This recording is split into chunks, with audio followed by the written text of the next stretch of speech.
التجربة اللي عشناها، المغامرة اللي عاشها العرب وتحديدا المغرب والأفارقة والأمازيغ وكل المكونات حقيقة اللي جمعتها مظلة المغرب اليوم، كانت تجربة فريدة من نوعها. تكلمت في تصريحات سابقة أن التاريخ تغير، الجغرافيا تبدلت، اليوم ما زالت الأرقام تسجل بالنسبة للمغرب. بالطبع المغرب تاج فوق رؤوسنا. المغرب اللي قام به في الكأس العالم هذا حتى اليوم رغم الهزيمة. أنا نعرف فرق عربية تخرج من الدور الأول تروح، يقولوا انسحاب مشرف. اليوم المغرب يلعب النصف النهائي، ماذا نقول؟ وليس بالانسحاب، مازال يلعب. نعرف بلدان عربية عندها 15 يوم اللي روحت ورجعت بطولاتها ودخلوا، المغرب مازال يلعب.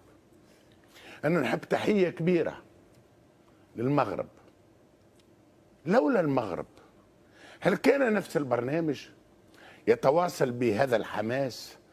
لا، هل كانت أي برامج نتفرج في كل التلفزيات العربية، كل التلفزيات العربية اللي تغطي في كأس العالم، لو خرج المغرب مثله مثل البقية الذين خرجوا بوجه مشرف منذ الدور الأول؟ صحيح. ماذا نقول على المغرب؟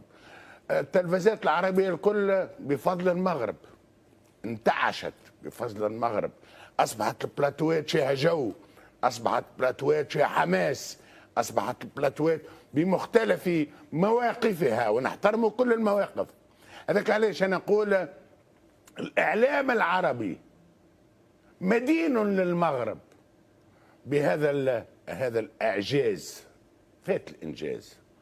اليوم نسمع في المقابلة، وخصيصا أنا أفضل استماع للرأي المخالف، استمع للمقابلة وشاهد المقابلة بالتلفزيون الفرنسي.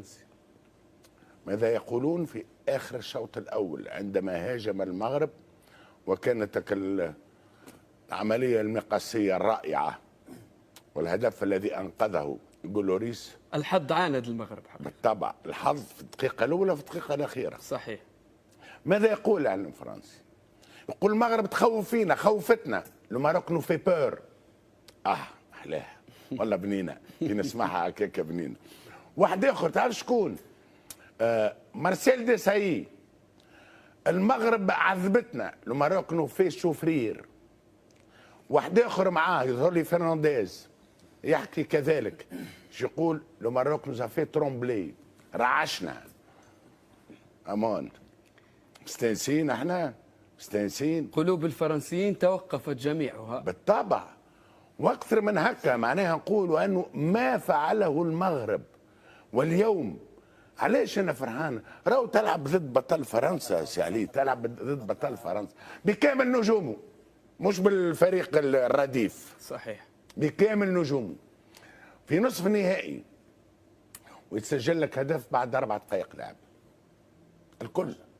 الكل نأكد لك فما شكون في حق منا وفينا.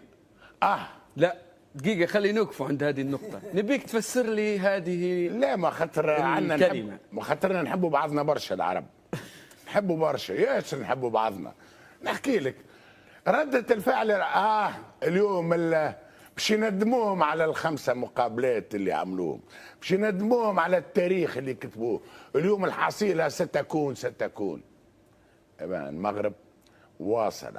معناها باش نقول لك، انت قلت المغرب واصل، واحنا في حلقات سابقة قلنا ماناش مروحين، وفعلا مازال ماناش مروحين، وعندنا موعد مع المركز الثالث. المغرب يلعب 7 مقابلات. تعرف كي تلعب 7 مقابلات معناها وصلت لنهاية المشوار.